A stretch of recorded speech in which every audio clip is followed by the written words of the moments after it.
Welcome back to another episode of the Media Pass. I'm your host, Alex, joined as always by our other host, Matt. Matt, how you doing? Pretty good. Our regular listeners, that's me assuming that we have regular listeners, are probably like, where do these guys go? It was the holidays. We had some stuff come up, but we are back on a different day than normal. I think next week we will go back to our regularly scheduled programming, right? Yeah, definitely. Right? Okay, yeah. Cool. Today we're going to talk about something that won't ruffle any feathers, won't create any disagreements or any points of contention between us and you guys. We are going to talk about which teams that are relevant look like contenders and which ones look like pretenders. Alex, we didn't talk about this pre-show, but like when you were doing this, for me, I was like, when I was saying contender, like I think that they could win, they could get to the conference finals. I wasn't saying necessarily I think they can go to the NBA finals because I feel like that minimizes things a bunch, and it makes it less fun. But that's how I was doing it. I don't know about you. Yeah, to me, if you make it to the conference finals, like all bets are off. Like anything can happen if you just get there. Like obviously there's exceptions to that. Like sometimes a team is just so dominant that if you see them in the conference finals, sorry about your luck, but you're getting swept or gentlemen swept. Like, oh well. But in a lot of cases, if you're good enough to get there, you're good enough to get to the finals. And then obviously you can debate, which teams realistically have a chance depending on who they play in the finals if they were to actually get there. But yeah, I agree. I think limiting this discussion to just like real finals, do they have an above 50% chance of getting to the finals and actually winning the finals? I think you're really limiting the scope of that discussion if you try to look at it that way. But yeah, I agree. Getting to the conference finals is a realistic goal for them to have. As far as like factors that I took into account, there's traditional stuff like, the whole thing like being a top 10 offense and top 10 defense is a hallmark of a contender. I looked at stuff like that. I kind of looked at their success so far. Simple stuff like four factors, how have their four factors been throughout the season. But also some teams, it's just more vibes based. Like they give me the vibe that they're not a contender. They give me the vibe that they are a contender. Like some of this will be some teams I have very analytical reasons for having the opinion that I do. And some are just more like, no. So I guess we'll kick it off with, I think the obvious one is really Denver. Quickly, can I? Yeah, go for it. No, you're good. Two things. One, I'm speaking for myself, and I'm probably speaking for Alex here too. Our opinions on every one of these teams is not like finalized. Like I feel like I for sure have not done a deep dive on every team we're going to talk about yet. So I reserve the right to change my opinion. I'm sure Alex is thinking the same thing, and I'm going to try with my answers to be a little bit more open about how confident I am about certain takes. And then the other big thing is I'm going to talk about this, and I'm sure Alex will bring it up, but I also factor in ability to improve certain areas during the trade deadline.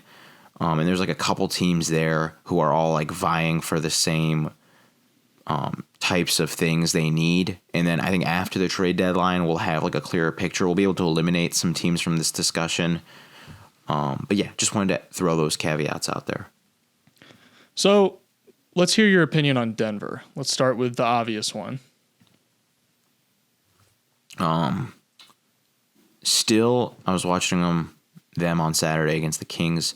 Still my money, what it's worth, the best coach defense in the NBA, kind of regardless of who's out there. Still a title contender to me. I do have concerns. I think a lot of people, at least from what I kind of see when I'm perusing the Twitter timeline, have forgotten how lucky they got with injuries last postseason And I think this team, I mean, this is kind of like with every team, but I think this team, especially with how much they rely on their starting five, if one piece of that, especially when that's like the second best player in Jamal Murray this season, if one of them goes down, they become a significantly weaker team. They still have Nikola Jokic, one of the the five best player. Excuse me, he is the best. I don't know why I said that. He is the best basketball player on the planet. That is indisputable. But yeah, they still have him. They're still awesome when he's on the court. I like Reggie Jackson's innings eating this season. I think it's been very, very good. A little bit disappointed with what I've seen from Peyton Watson so far. I was expecting a little bit more. Michael Malone he started off the season really good. Yeah, but I just think he kind of tapered off.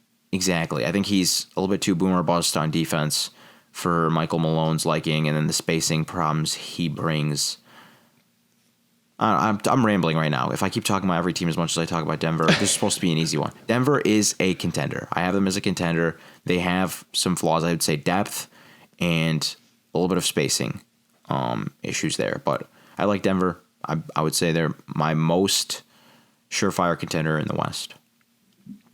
Yeah, it's one of those things where like we've seen enough of them, not just last year, but throughout the past, 3-4 years at this point, where it's like it's hard to put a ton of stock into their regular season because this, especially after their some of their personnel losses over the offseason, it's a different team. They're trying to figure out who's going to fill those roles and kind of develop guys into being able to fill those roles. So the regular season just kind of feels like a testing ground and like a proving ground for them.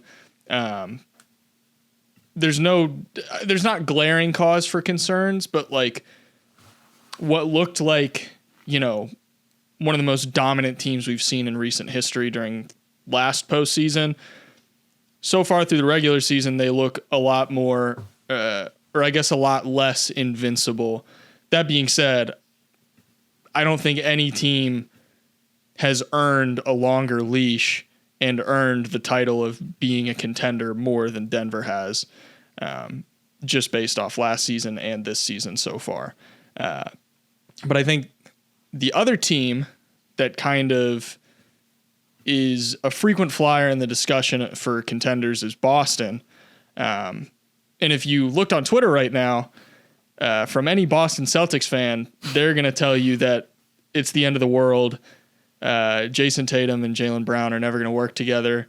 Luke Cornett, Peyton Pritchard, Sam Hauser actually had a pretty good game. I can't throw his name in there, but they're talking about the team is just terrible. There's no depth, and in my opinion, just from last night, they don't have Porzingis. Like health is obviously going to be a concern for them, but this discussion's entirely different if Porzingis plays that game last night. I don't know if they win last night's game, but I know for a fact they have a better chance. Yeah, I'm with you. I think that, the Porzingis thing is huge. He's one of their, 3 best players. And when their top 4 is that good, that's like a big statement. He's their best defensive player in terms of, permanent impact with the rim protection. He also helps, kind of add more fluidity to their late game offense because there's ability to kind of mismatch hunt in the post. I don't know. I think it's a big overreaction. I guess it's like, I understand why Boston fans are jaded with this team just because like they've had the best team on paper for like the last 2-3 years, but like execution has been a problem for them at times. And it's kind of feeling like that again, especially like with what happened last night late game. But I don't know. I still think they're my number one contender in the East. I wouldn't say that they're my number one contender in the league just because Denver's more proven in terms of being able to execute consistently through an entire postseason. But still, like they're 1A, 1B for me in terms of contenders. It's kind of the way it's feeling right now is like they're on a collision course to the NBA Finals. Of course, some of the teams we're going to be talking about could change that, though, as we will get into now. One thing I will say about Boston, because I'm probably going to turn this into a clip and I know it will make good content because I already have the complimentary clips to edit in over top of this. But I think a good example of Boston consistently going away from the stuff that was working is if you watch the fourth quarter of last night's game against the Pacers. The Celtics have this action that they really like to run at the elbows where Tatum will set this screen. It's kind of like this elbow flare screen for Brown to go to the corner, but then instead of actually like flaring out to the corner, Brown just exits to the weak side of the floor, and it kind of sets up this empty side pick and roll with Derek White and Tatum. It was working really, really well because it would either get Derek White going downhill and force Tyrese Haliburton to have to navigate screens, and it generated contact, or would get him going downhill, or it would get Tatum a mismatch on a guy like Benedict Mathurin, and it would be Tatum on Mathurin in the post. And I mean, it was money. And for all of the gripes that people rightfully have with Tatum in the mid-range, he does take a good amount of ill-advised shots. That being said, I think Tatum is a solid post player, and when you can get him post touches, especially against a significantly shorter player, those are instances where it makes sense for him to take those shots. And when the Celtics were doing that last night, I think there were 3 straight possessions where they either scored or got a whistle.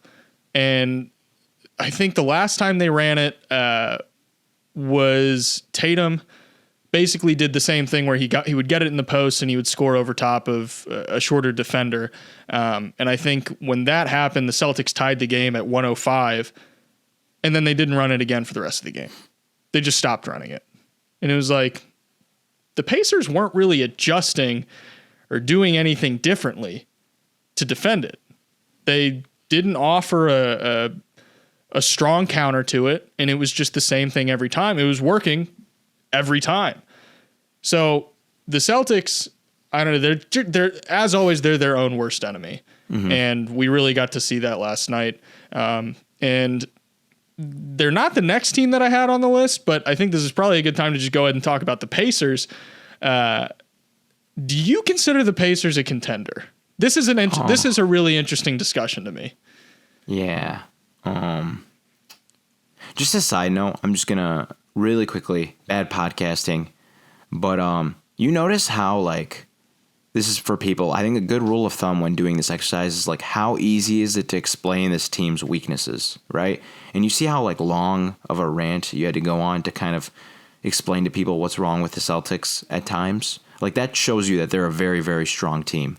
Right. And it's minutia like that.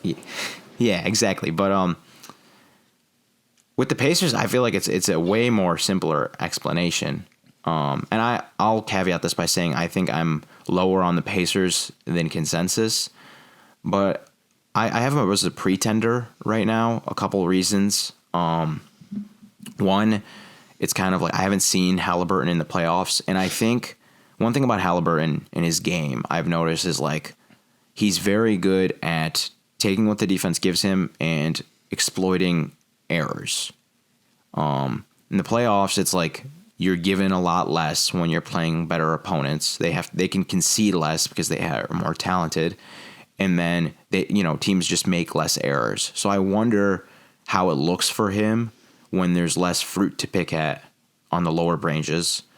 Another thing is I think this offense, its numbers are juiced by kind of just completely sacrificing defense, playing as much offense as possible. There's time like they're the only NBA team I feel like who can have like 5 shooters on the floor like 85% of the time, 90% of the time, and that's awesome for your spacing.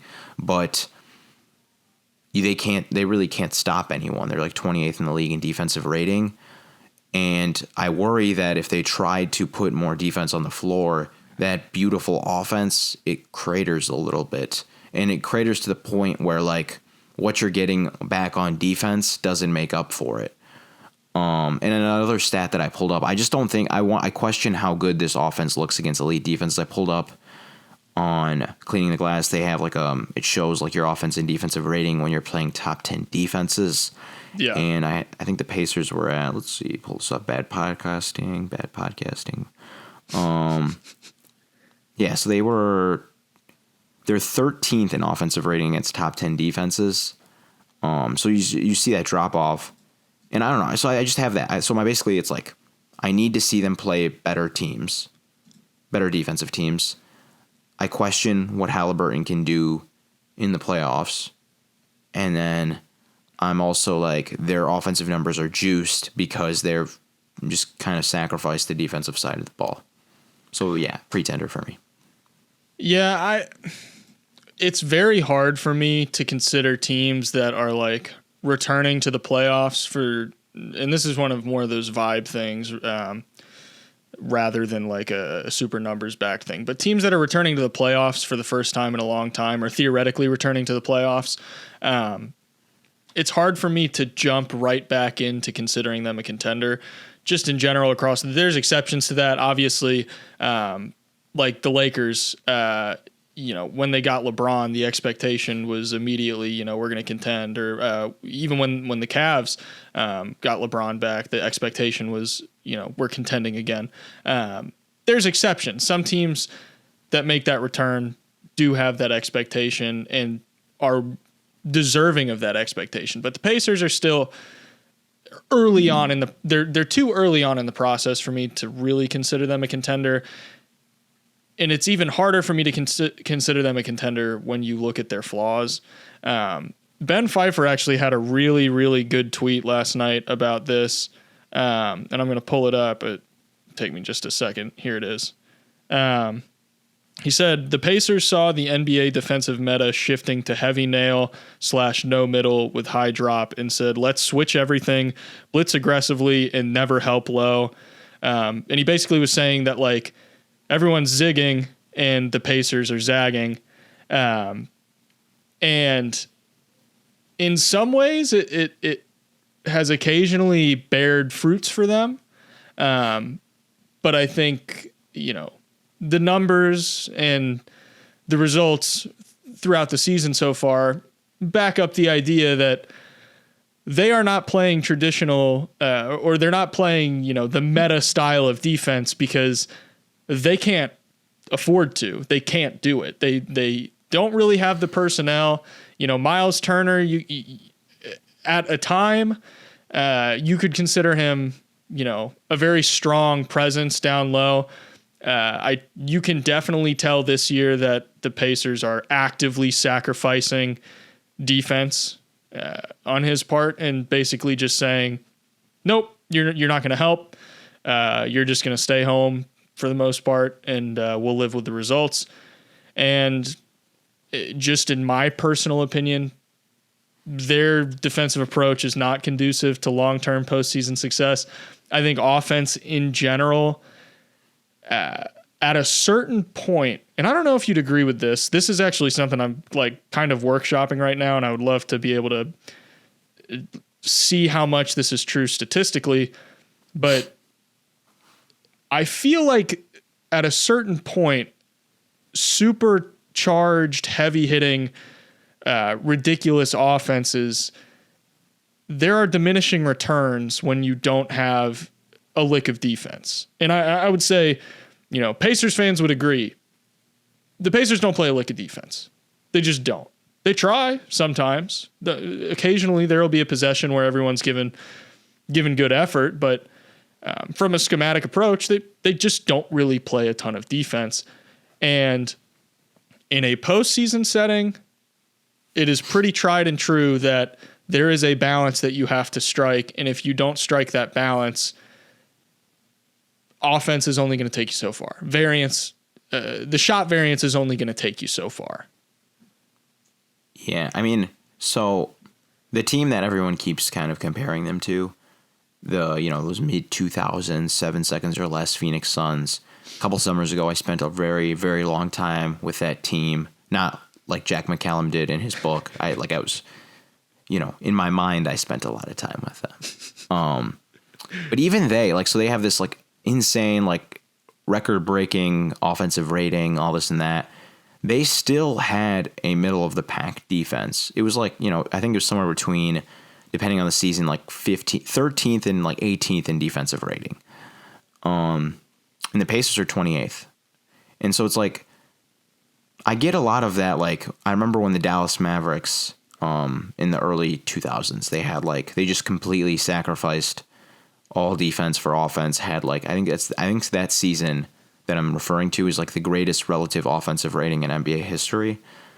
But they obviously, didn't reach the promised land. I think that team they had more like offensive talent, than this team.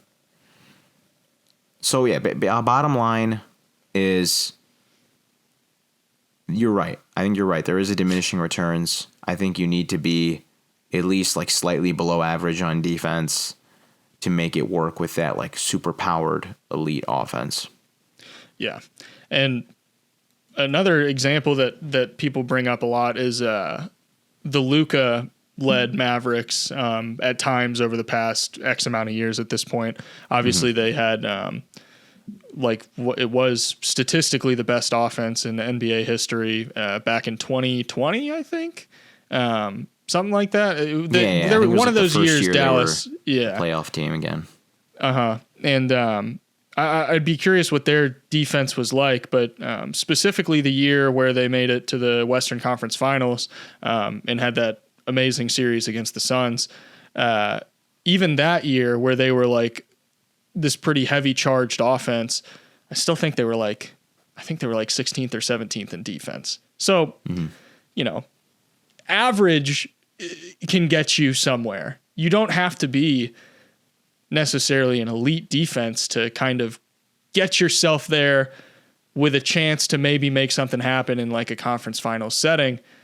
But to me, zero defense, it just isn't going to cut it. So this is a very long roundabout way of saying the Pacers fall into a pretender category for me. I will say, and I think we'll get into this, if I trust if you're like the cog in this machine of your offense is like, I would say more battle tested, trustworthy, resilient in the playoffs, I think I would give more deference to that kind of team, even if the defense was like, I don't know, if you put like, Luka's not built to play with this kind of team, but if it was like Luka Doncic, he had like the best offense in the league and his defense like was just terrible, I don't know. I would be more apt to say that they could win 2 playoff series just because like how he can slow the game down and control everything. And I just trust that form. I trust him to be able to outscore a team with his like kind of global offense better than I do Haliburton at this point. Yeah, I would definitely. Let's get to the next. We need to get to the next team. This is going to take all week. All right, we can hit these two quick. We'll hit the play-in tournament teams that played last night. Pelicans. What do you think? So this is going to sound funny, kind of how I feel about both these teams based on the results. Pelicans, they looked pretty dominant last night. Second time in a row they've looked dominant against the Kings. Also the second time in a row, though, that they've had very, very good shooting from the three-point line. And the reason I bring that up is because this team is not a good three-point shooting team. So the thing is, they beat the Kings last night, a team I think that on paper they match up very, very well against because they just have so much more size. They put so much pressure on the paint, and the Kings those are 2 areas where they're lacking paint protection and size. But they still needed that shooting luck to beat them last night. I have a couple questions about this team. Injuries, spacing, how much defense they sacrifice for spacing, the synergy between BI and Zion, how effective a guy like Jonas Valanciunas, who's had a great regular season this year, can be in the playoffs, how effective a guy like CJ McCollum, who's had a pretty good regular season when he's been healthy, can be in the playoffs.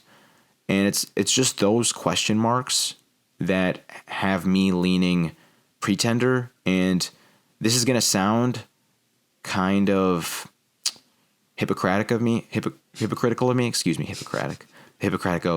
Right.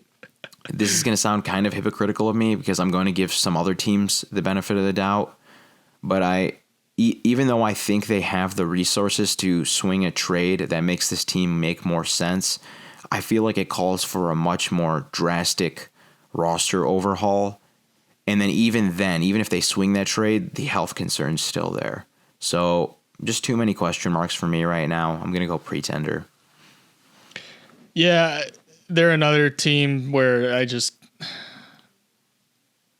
I haven't seen enough. I do like a lot of their young players that they've kind of tried to put around Brandon Ingram and Zion. But what's like weird to me is that they've put good players around Zion and Brandon Ingram, but you kind of touched on it. The synergy between Brandon Ingram and Zion still isn't very good. So it's like, even though the players around them are solid supporting players that you would want around those guys, they haven't really seemed to crack the code on how to make that work. And that's a big hurdle. You need to have your two best players able to play together and get the most out of both of them. Because right now it seems like, even last night, even though the Pelicans won, it came at the expense of you got a seemingly lesser version of Zion and you got the best version of Brandon Ingram. And so figuring out a way to not have to make that trade-off is the thing standing between them and being in that discussion to be a contender. I could see them winning a playoff series, 2 playoff series. I'd be reluctant to buy into that a whole lot. Yeah. So the Kings, where do you stand on them? Okay, so this is, again, I have to kind of make a declaration here. Again, our regular listeners to the show, remember I started out the season watching a lot of Bulls games to execute some sort of self-hatred I had against myself. Since then, I've found inner peace and love, so I stopped watching Bulls games obsessively, but now I watch a lot of Kings games. It's safe to say they're probably my favorite team in the league. I have a lot of fun watching them, so I am a little bit biased. With that said, I think this Kings team is different than last year. I think that the effort level on defense has ramped up. I think year 2 of this kind of chemistry, this core of Sabonis, Fox, Monk, Herter, Murray, Barnes, they're getting better on the defense side of the ball. Fox looks like a legit all-NBA guard right now. I think that the rest of the NBA world is going to have an epiphany with Keegan Murray once his three-point shooting comes up. I think he looks so much stronger. I think he looks so good on defense. He looks so much more confident putting the ball on the floor. The only thing is he's hitting threes like at a rate like 8% below what he was hitting him at last year. I think once that comes up, we have so much like history of him being a good shooter. If that comes up back to the levels we're used to, people are going to be like, what the heck? This guy is awesome. He is awesome. He's an awesome two-way player. This is like a top like 75, 50 player in the league right now. So I think once that happens, and then I'm also factoring in that the Kings have the ponies in the stable to bring in a legit contributor to make this team better. I'm going to go contender. I really think the Kings are a contending team. And then I saw this really quick before I turn over to you. I saw a tweet. It was in Kings Twitter. I love Kings Twitter. They're the friendliest fan base in the history of everything. I love Kings fans. But it was like some tweet, and it was basically every team in the top 10 in the West, like the Kings are like undefeated against, except for the Pelicans, who I think are just a really like bad matchup for them stylistically. And I think if they drew them in the first round, I would probably take the Pelicans. But yeah, I like this Kings team, man. I like them, but I am biased towards them as well. I will say that I am not particularly biased towards. I like the Kings. I don't have anything against the Kings, but I would consider myself just more of a neutral observer of the Kings. But everything you said, I would agree with. Keegan Murray has been the standout for me, as well as Malik Monk. But to me, Malik Monk, he's going to get more credit this year for what he's doing. In my opinion, he should have gotten just as much credit last year. He was fantastic last year. And I feel like it kind of got, I don't know, when you have two incredibly clutch players like that, and I don't know how the numbers look for Malik Monk in the clutch. I know for De'Aaron Fox, clutch, didn't he literally win clutch player of the year? Was that yeah. So it's like, I understand why he was kind of under discussed last year, but this year he's been amazing. Keegan Murray, obviously there's kind of question marks right now with his back, which is really concerning. I don't know the extent of the injury, but let's hope it's nothing major, because like you said, he was looking like that significant contributor rather than just like another spot up guy flanking Fox and Sabonis. It's like, oh no, you're like potential third star kind of player. Like you're the final piece of the big three, so to speak. And then the fact that he was having the defensive leap that he was, like, to me, he looked like genuinely, like, I don't know, top number, I would say, but he looked like one of the better defensive wings to start the season in the entire league. And if they get that version of him, as well as the offensive improvements, and like you said, that 3-point shooting is going to come back up. There's way too much data that suggests he's not going to be even close to a bad 3-point shooter. He's going to be fine. So I'm not worried about that. But yeah, they need him healthy. And like you said, supporting cast is all right. Maybe if you have the opportunity to, a guy like Alex Caruso, maybe if you had the opportunity to go out and get someone that is a surefire, like, this guy will fit, he will improve just about every aspect of our team, at least marginally. If you can get someone like that, then by all means do it. But I will say, depending on how Keegan Murray kind of comes to fruition throughout the season, I would consider them, as constructed, a contender. One thing I think we should investigate, future episode, I want to investigate this further, but I'm really starting to think I like Monk more than a lot of the other kind of guards in his archetype.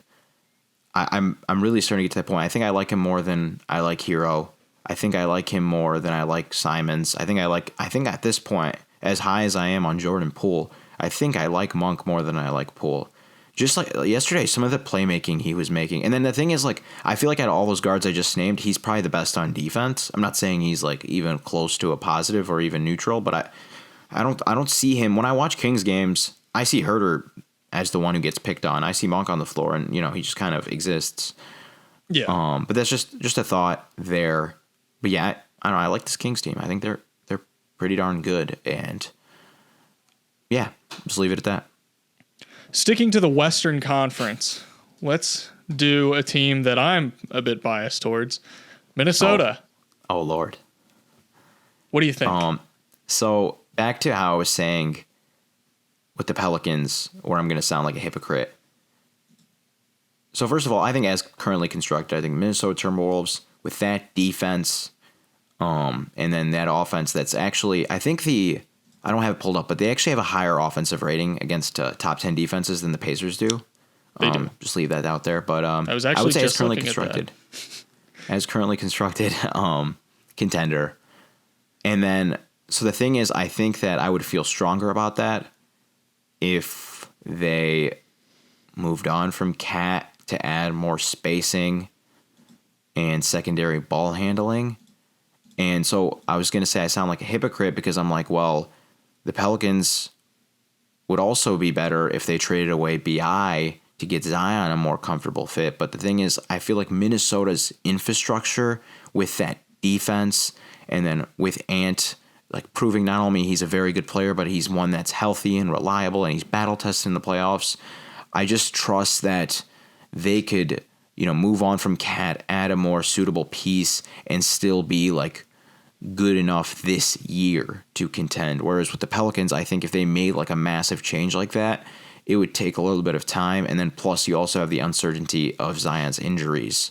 So all that's to say that I think the Timberwolves with Cat are a contender, but a flawed one. And then I think they become much more like the Denver Nuggets are shaking in their boots if they find somebody who's a little bit more of a better fit next to Ant.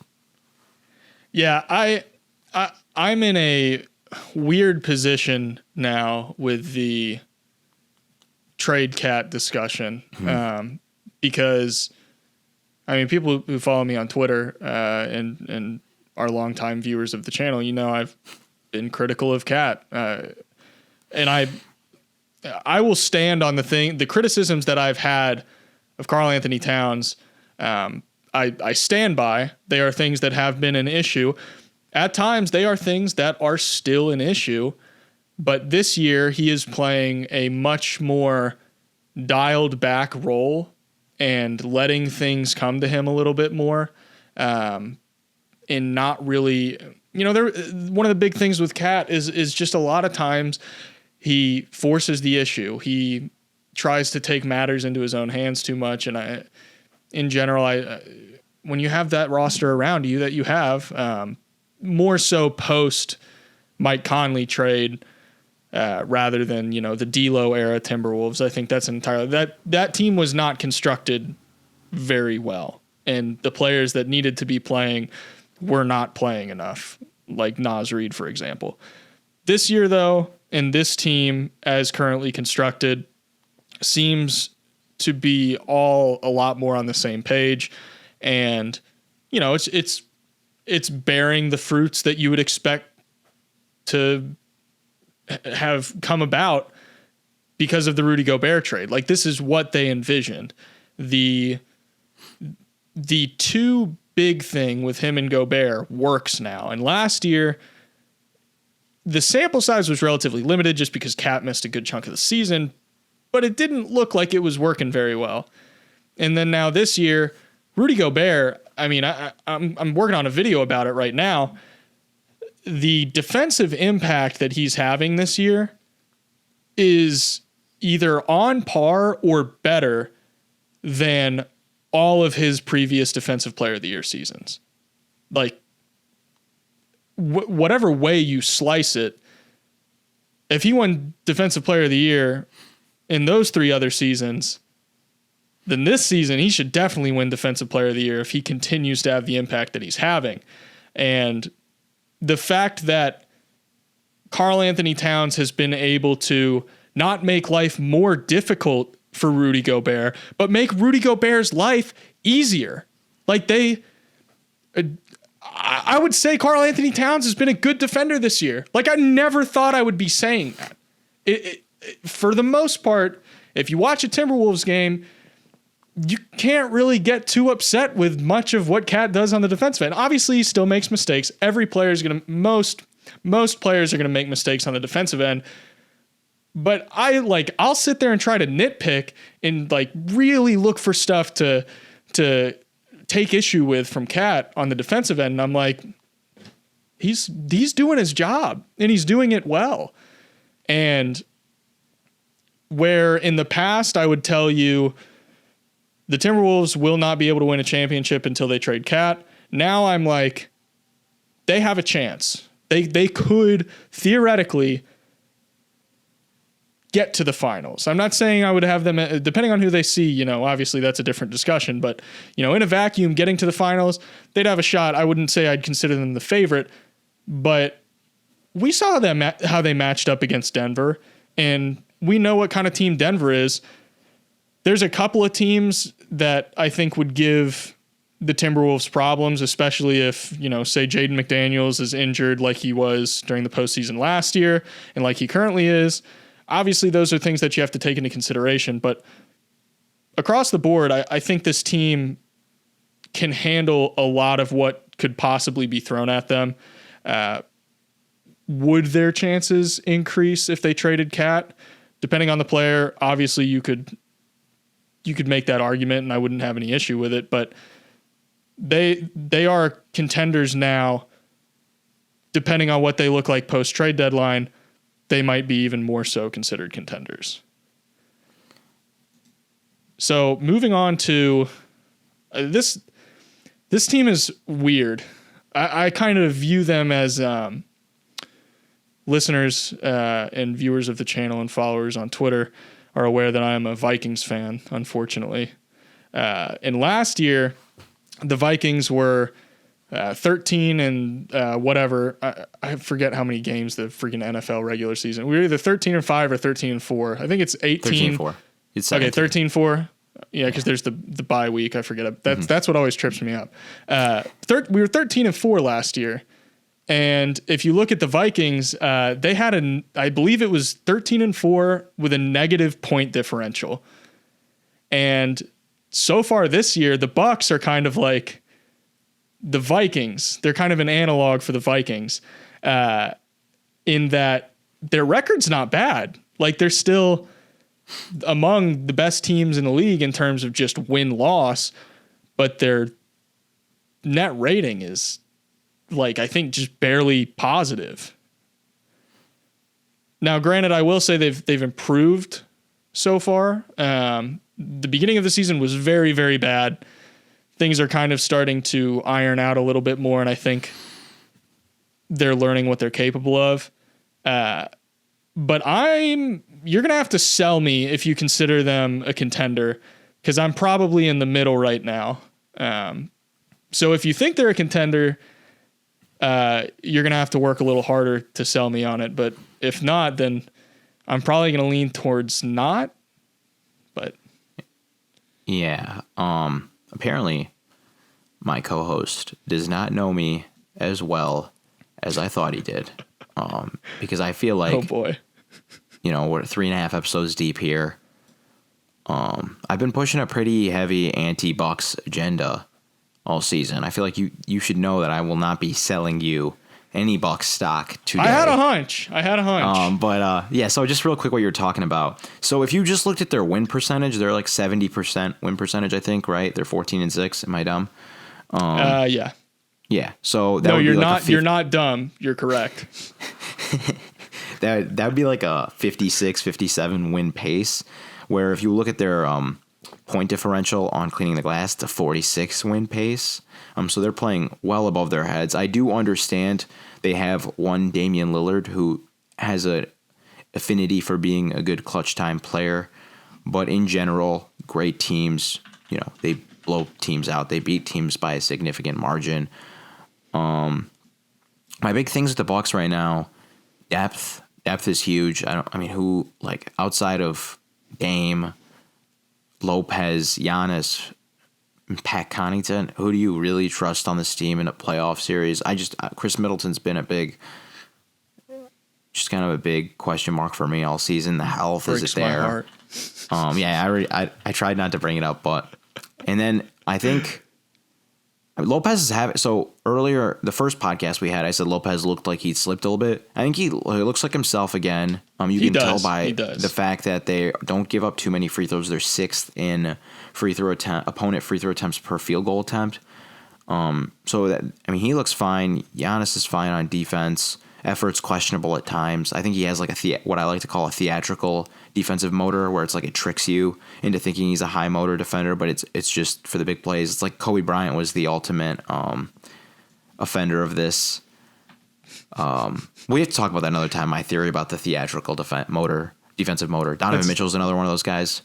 Colin Sexton at times has Colin Sexton, a deceptive. This is a good. We should definitely dive into this sometime. But anyways, I think the big thing, the one of the overarching themes to monitor this year is I think we're getting back to really, really needing point of attack defense as an NBA. I feel like it was so important back in like the ISO hero ball era, and then it kind of, as we started to space out, we were in the beginning of the spaced out era. I think rim protection, off ball defense became much more valuable. And I think we're getting back, though, to point of attack defense needing to really be a strong suit if you want to win at the higher levels of this league, just because teams are so good now at, defanging these scrambled defenses, so good at manipulating rim protectors, getting them outside of the paint. where you really, even the Minnesota Timberwolves, they have awesome point of attack defenders. Jaden McDaniels, Anthony Edwards when he wants to be, Kyle Anderson, Nikhil Alexander-Walker. And the Bucks have arguably maybe the worst point of attack defense in the NBA. Maybe the worst. If it wasn't for Brook Lopez and Giannis, this defense would be one of the 3 worst defenses in the NBA. Even Tyus Jones on the Washington Wizards is a better point of attack defender than Damian Lillard, Michael Beasley, Cameron Payne, those guys. Beauchamp's okay. I don't want to talk down on him, but that defense really, really worries me. And then on offense, Giannis and Dame are not showing the kind of synergy I thought they would on paper. I know this isn't just an offensive stat, but their net rating in 429 minutes is only a plus 2.3, which is just, it's not a good sign when you have like 2 talents of this caliber paired next to each other. You want it to be like more in that like +7, +8. Like for reference, I pulled up Jamal Murray and Jokic's earlier at the start of this podcast, and smaller sample size. I think they've only played 130 minutes together this year, but it's like a +11 net rating between those two. So yeah, I'm not buying the Bucks at all. I won't try to sell you on them. Yeah, we did a similar, I guess, discussion about the Bucks, and I think the first episode where we were talking about like, should we be worried or not? And that's, you showed a lot of your fangs when it comes to the Bucks, but this year doesn't feel like the year for the Bucks as currently constructed. It's weird because like if their defense was just a little bit more sound, like if they had just like Javon Carter. If they had Javon Carter, I'd call him a contender right now.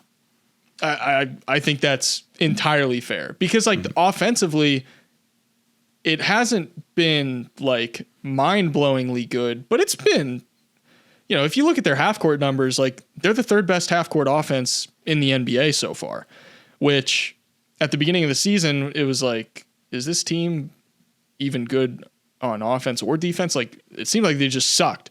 And then now it's like, okay, well, they figured out the offensive part. Now they just got to figure out how to play like somewhat better defense. Like if they can just improve the defense a little bit. And I think the hang up for me when it comes to like talking about whether or not they're a contender is they don't have the flexibility to make a move like that to actually get the defense better. Like any kind of guy that would be available in their, budget, so to speak, isn't enough of a needle mover. Obviously that could change, but yeah, anything is possible when you have Giannis on your team and, Damian Lillard. He's kind of had a shaky season so far. That could obviously change. It probably will change, and he'll, I guess, instead of regress to the mean, progress to the mean, because he's definitely well below average right now compared to what we're used to.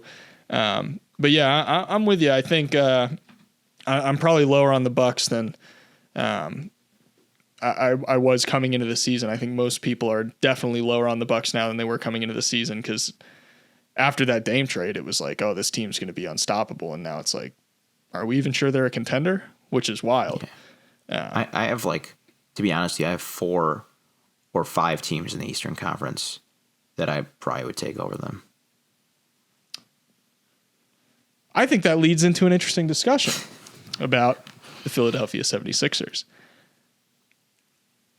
They're a team for me where I'm very much in the camp of they have the chance to get to an Eastern Conference Finals. I think as constructed, this team is a contender, but I would be a lot higher on them if they moved off of a Tobias Harris to get someone. I don't know. That's the thing. It's tough because I don't know exactly who the player is, but Tobias Harris is kind of not really doing them any favors right now. And at best, he's redundant. And at worst, he actively hurts their team. So maybe you have some ideas on who they should look at. But for me, they're kind of lacking a true complement to glue everything together because Maxey and Embiid they've been great. Maxi's kind of cooled off a little bit. He's still been very, very good, but he's cooled off and kind of leveled out to more of a reasonable expectation. Embiid is still, I mean, shoot, I don't know how you can't have Joel Embiid as like top 2, 3 at worst in the MVP race. You know, way too early for MVP discussions, but Joel Embiid's been incredible this year. I think he's been better than he was last year across the board. But yeah, the team just doesn't. It's just missing something. There's like a je ne sais quoi that they don't have that would awesome. Really glue everything together. That was beautiful. Thank you. But I want us, either me and you, to do something about this, or maybe I'll just do it separately. This team, and because he's always been compared to Hakeem Olajuwon, right?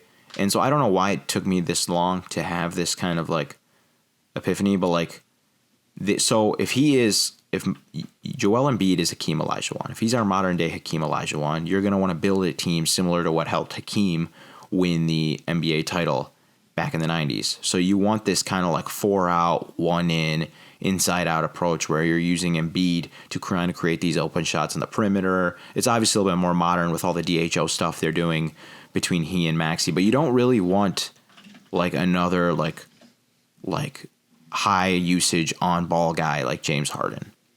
You want like this hybrid guy like Maxey. And you want shooting and defense around him. You want these Kelly Oubres. You want these Nick Batums. You want these DeAnthony Meltons. So I would say with that in mind, obviously another thing you have to keep in mind, though, is players today are just so much more skilled than they were in the 90s. So you do need more ball handling than that team had. So I think I'm having them as a contender now because I think they easily have the flexibility to make a move. That Tobias contract is a good salary matcher. They got tradable assets. Yeah, they got assets from the Harden deal. They have like other pieces they could kind of get off of some young guys that have some juice. Jaden Springer, I know some people are high on him. I do like him. Yeah, guys like that. But so I think they have the juice to make a trade. I would say, as currently constructed, I think this type of team, the theory of this team, is the kind of team you want to put around Embiid. But Maxey's like, I've never seen Maxey as like the lead ball handler in the playoffs. How does that look? You know, I think that Maxey's gotten better this year. I think people were a little higher on him early in the season than I was. I think he still has some room to grow as like a playmaker, passer. So I just don't know if him as your lead ball handler in the playoffs is tenable. But again, I think it's just so easy for this team to get like a 1B ball handler without like disrupting the skeleton they've built around Embiid here. That I still have them in that contender window. I would probably say they're my number 2 contender in the East right now. In terms of a trade, the one that I kind of like, because I mean, last year he was an all-star. I think he tailed off in the second half of the season, but he was a legit all-star last season for the Chicago Bulls. DeMar DeRozan. Okay, I was worried you were going to say somebody else, and I was actually just about to say I was about to touch on the other player on the Bulls, but okay. I'm glad you said DeMar. I don't think LaVine. I think LaVine. He's not decisive enough, I feel like, to fit in this team. I think he would mess up the flow a little bit, but I like DeMar. You could kind of swap him for Tobias. You have the defense around him to make it work, make it tenable. And I don't know. We'll have to kind of talk. We'll have to go deeper on the 76ers. This is an interesting. We could do a whole episode on this. Yeah, we'll have to go deeper on them. Yeah, we'll have to go deeper on most of these teams, to be honest. But yeah. Yeah, I'm with you. I think they're a team that kind of their ceiling hinges on a move. Let's stay in the East, and we can just rip through the rest of these Eastern Conference teams. Cleveland, I'm a bit lower on Cleveland than I used to be. Mm-hmm. I'm kind of, there's not enough there. I think there are aspects of their team that is constructed very, very well. Defensively, they have, really, really great front court defense. But they're kind of a Bucks situation where their backcourt defense just leaves so much to be desired. They've kind of made some improvements just in terms of activity in guys like Max Strus, Isaac Okoro. He's able to hold his own defensively and even look great defensively at times. That being said, there's just not enough there. Okay. I'm a little bit more bullish on them than you. I'm waiting on, because, I think we've talked about this in previous episodes, but like the thing we're trying to balance here is like how much spacing can you have on the floor while also having defense? Like also putting up like a respectable or elite or whatever kind of defense you need to win at the high. Like, for example, like the Pacers have all this spacing on the floor, but it comes at the cost of just completely tanking their defense. And based on their personnel, I don't think they can add more defense without losing most of that spacing, right? So with the Cavs, I think they're in this unique position where it's like, I think Mobley in his first 2 seasons, he's gotten stronger as the years progress. He's kind of like Anthony Edwards in that way, right? And I don't think we've seen that version of Mobley who was starting to get juice for Defensive Player of the Year, the tail end of last year. I don't think we've seen that version yet. And when we get that version, I'm confident we'll have that version of Mobley. That's the kind of guy where it's like he's such a good defender that you could still have a very good defense with just him as the single big, and you can add more kind of skill and shooting to the floor.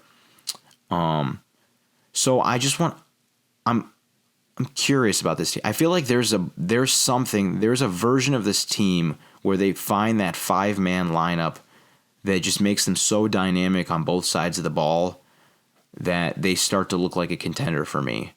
Also, I'll say, man, Max Strus really impressed me with some of his point of attack defense this year. I think he's overburdened as their primary point of attack guy in that starting lineup, but he's really impressed me. I still think they have the ability to trade for like a solid guy. I've heard like Kelly Olynyk as a possible target for them. I like that. Maybe like play a lineup of him, Mobley, Strus. Oh yeah, you get weird Mitchell, with that. Yeah, Garland. Maybe just have one of the guards on the floor, put a Kuro out there. Like they have lineup versatility, and I think that makes them intriguing. But for now, I'll go with you and say pretender. But that's one of those ones where they could have like 2 good weeks, and I'd be like, okay, never mind. I figured it out. I see what I needed to see with this team. Contend away. Yeah, I think that's a fair assessment. The Knicks, I personally earlier on in the season, I was like, the Knicks are contenders. Now I'm a little bit more question mark with them. I don't think they're definitely not a bad team at all. I think pretty much any way you slice it, the Knicks are at worst a solid team. Are they a great team? That's definitely where my red flags start going up. They're walking a very, very fine line right now between contender and pretender. A lot of it has to do with like Quentin Grimes has kind of been shaky, and they're not really getting the best version of him lately. So I think they're going to look a lot better once that irons itself out. But the issues that they have are the issues they've had for 2 years now.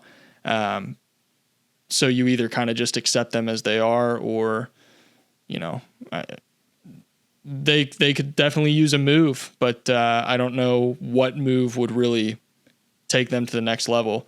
But like a guy like Mitchell Robinson, he's been fantastic this year. Mm-hmm. I think his impact defensively is up there with some of the best in the league. I don't know if I would. Some people have kind of thrown him out there as like a defensive player of the year caliber. I'm not sure I'm quite there yet. I would need to see it for, a longer stretch and probably at a little bit higher of a level. But overall, like this team is better than it was last year. But that's not to say that they don't have the same issues they had. So I'm very in the middle for them. Yeah. So when I made my little soliloquy earlier in the podcast, kind of saying like there's certain teams I haven't gone deep on yet. Please don't kill me if my opinion isn't fully formed yet. This was one of those teams I've only watched. I just looked at my spreadsheet. Only 3 full Knicks games this year. They were the team that kind of, to pull you guys behind the curtain, pushed our recording time back about 20 minutes because I was like really trying to just look at their statistical footprint. I mean, they're 4th in the league in defensive rating despite having some poor opponent shooting luck, which is pretty impressive. But I guess the big question mark for me, and this is another one of those teams where they have the ponies in the stable to make a move to get better. The big question mark for me, though, is like last season, what happened in that? At the end of the day, I think that Heat series came down to the Heat are like, wait, we have the motor to rebound with you guys, and we have more spacing than you guys. So what are you going to do? And like the thing is, like, what happens if they run into the Heat again this postseason? Like I don't think they've improved their spacing enough for me to be like, okay, yeah, I like this Knicks team against the Heat now.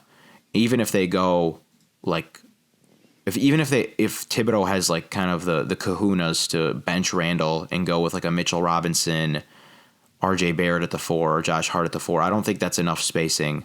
Especially lately, RJ Barrett's 3-point shooting has kind of regressed to the mean, and that like really nice start he had to this season has kind of tapered off. So I don't know. I think this is going to sound silly, but as of right now, I think to give like some perspective of where I'm at with this team, I think I'm higher on the Cavaliers right now than I am the Knicks. But that's just where I'm at right now. Yeah. So are you higher on the Knicks or are you higher on the Miami Heat? I'm higher on the Heat than I am both of these teams.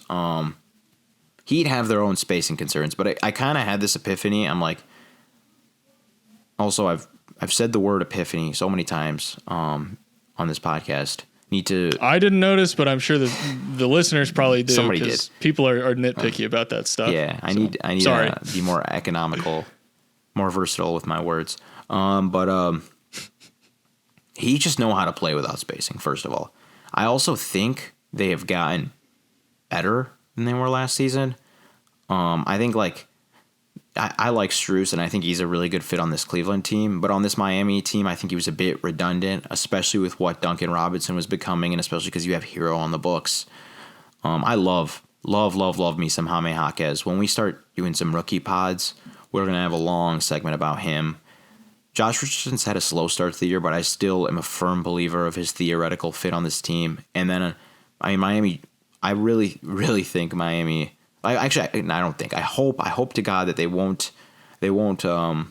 ruin this Jimmy Bam team, this Jimmy Bam era, and refuse to make a move during this deadline. But I think that they have the best infrastructure out of those 3 teams where if they do make a move during the deadline that addresses some weaknesses that we've talked about on previous episodes, I feel like they have the highest ceiling. And then they're just battle-tested, They are the most battle-tested team in the entire conference.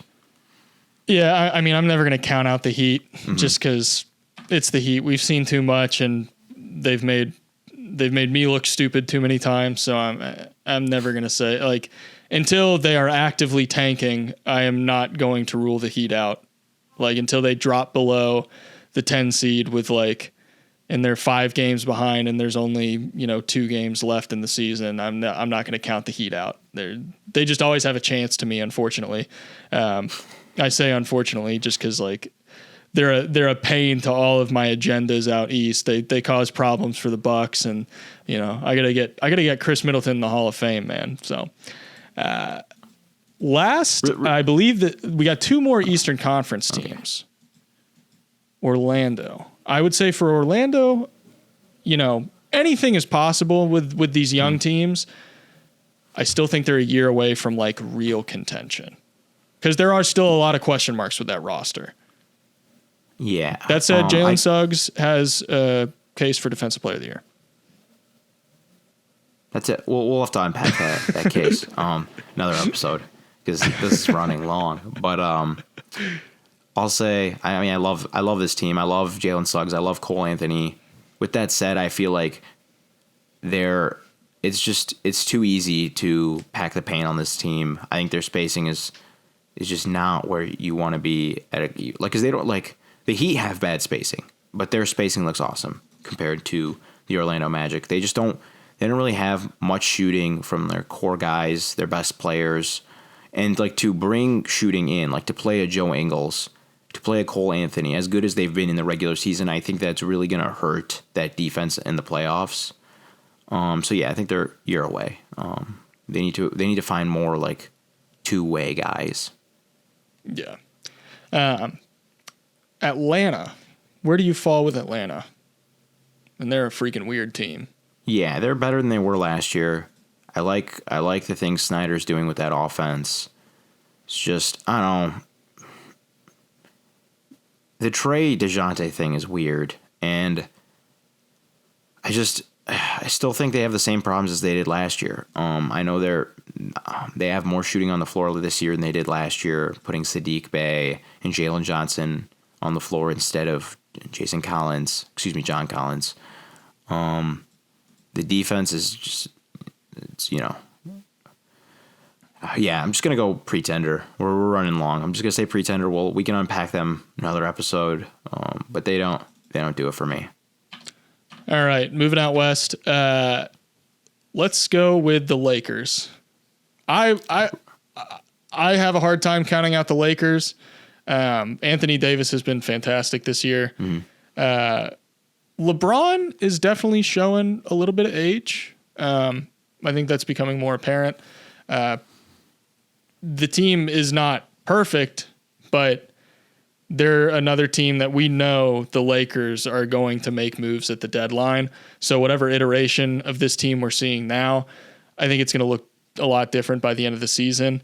And as long as they give themselves a shot to get to the playoffs, they're kind of in that not quite the caliber of the Heat where I 100% will not count them out until the bell tolls, but they always have a chance to me. So that's where I'm at with the Lakers.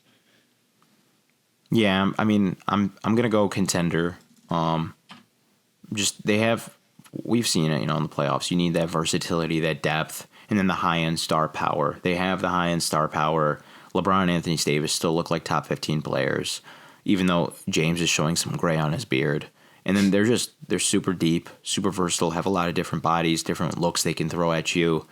The spacing thing, the shooting thing is very weird right now. I think Reeves is starting to come back since he's been on the bench. I think that'll help.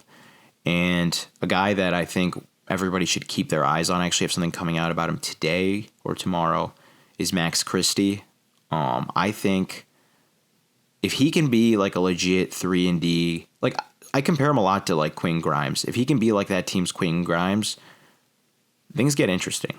But yeah, I'll go Contender right now. I'd say either Christie pans out or they have the ability to make a move for somebody who helps fix some of their problems.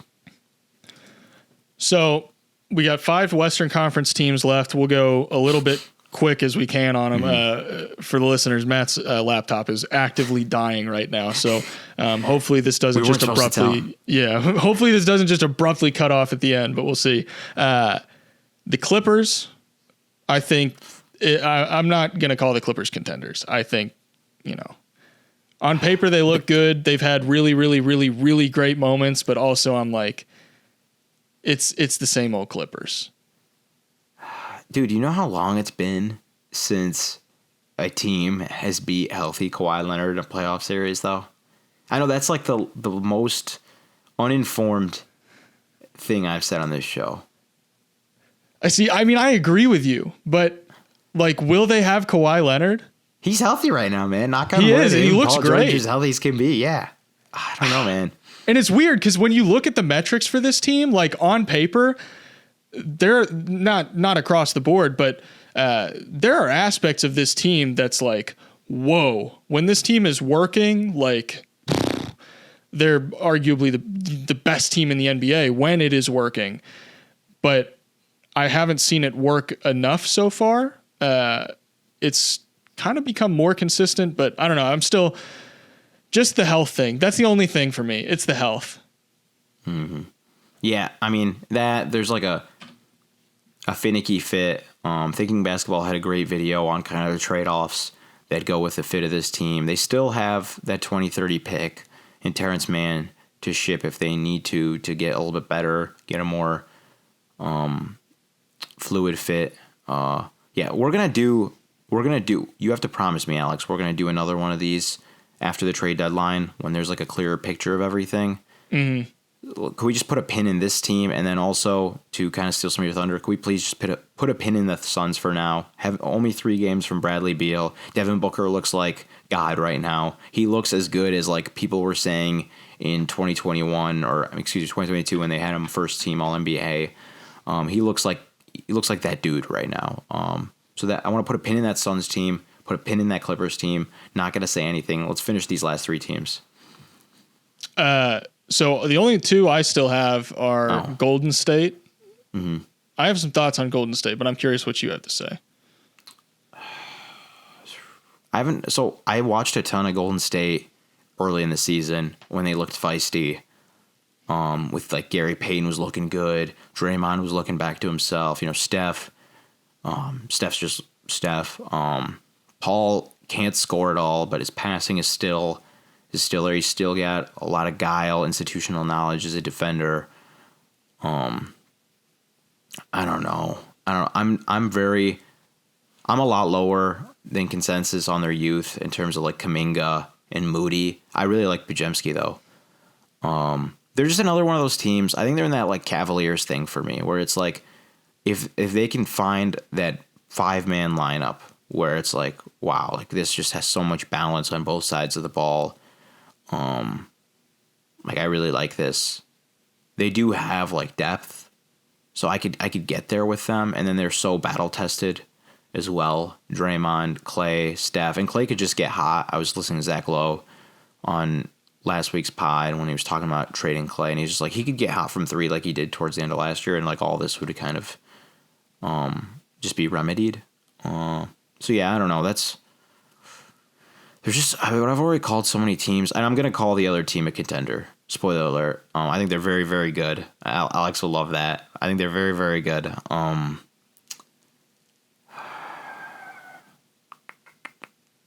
What do you think? So for the Warriors, they're another team that like they have the reputation where it's hard to count them out, just because like this team's been so good for so long. And if your laptop abruptly dies, I'll go ahead and wrap up. But the Warriors, I'm like, this might be the year that they're pretenders. We might be witnessing the slow death of the Warriors dynasty, just as a lot of these contracts start to come to an end and things look a little questionable, and they don't have a lot of like upward mobility. OKC though, I mean, they're a contender in the sense that like on paper, yes, they have all the telltale signs of a contender. The only reason I would say that I wouldn't consider them a contender, but I also wouldn't consider them a pretender. Like they're as close to a contender as you can be as like a first year returning to the playoffs kind of team. And I'm like, I want to so bad, but also there's just still some question marks. Like Mark Daigneault makes some really bad lineup choices. He throws out some really hot garbage, stuff that just does not work. Players that have just no synergy together. And, you know, aside from all of the stuff that's been going on with Josh Giddey, which is, you know, an issue as it is, I think just from an on-court perspective, I have a lot of questions about his long-term fit with that team. Is it enough to keep them from like being a contender? I don't know. We're going to have to wait and see, but I'm okay calling them a contender. I still have reservations, and just on principle, I have a hard time considering a first year returning to the playoffs kind of team a contender. Also, they had some rough experiences in the play-in tournament last year. But all of that being said, that's going to wrap up this episode. Be sure to leave a 5. Oh. Wait. Okay. Let's hear it. Two things. Just because I feel like we left a lot of like confusion with some of our answers. Well, really quickly, one statement. He deserves this.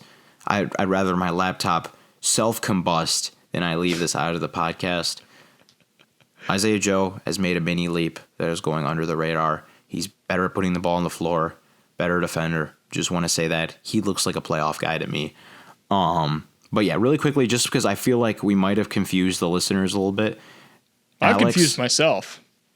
Alex, can you really quickly give me 4 Eastern Conference teams you think look like contenders and 5 Western Conference teams? The only reason I'm doing that is because the West is better than the East.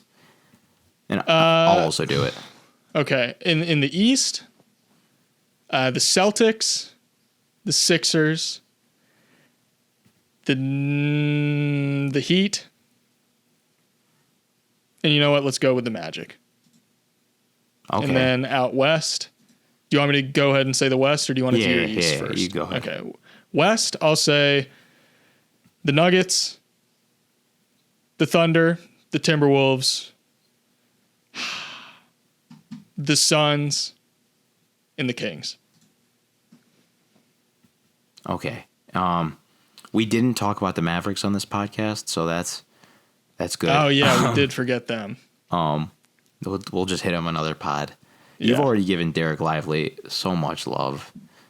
But yeah, so let's go for me in the East. Celtics, 76ers, Heat, Cavs. And then in the West, we'll go Nuggets, T-Wolves, Thunder, Kings, and I'm going to go, because I said we're not talking about the Suns and Clippers, at least on my end, so I'm going to go Mavericks with my 5th team. I like that pick. Sorry I interrupted the outro. Now you may. No, it's hey, that was a good little closing segment. I think that put everything in a bow tie pretty well. Maybe we'll open next episode talking about the Mavericks, depending on how they play this week, and hopefully we have good things to say about them. But all that being said, thank you guys so much for listening. The numbers for the podcast so far, like people are listening to the podcast, and I didn't really expect that. Like you never know, because everyone and their mother starts a podcast, and I always say like starting a podcast is the hardest thing in the world to get off the ground, relative to like YouTube and Twitter and TikTok and all that stuff. So thank you guys so much for the support. Seriously means the world to both of us. If you enjoy the podcast, be sure to leave a 5-star rating. Follow both of us on Twitter at AlexHoops_ and at Mat Issa 15. I'm gonna know it confidently one of these days. Thank you for watching. We'll see you in the next one.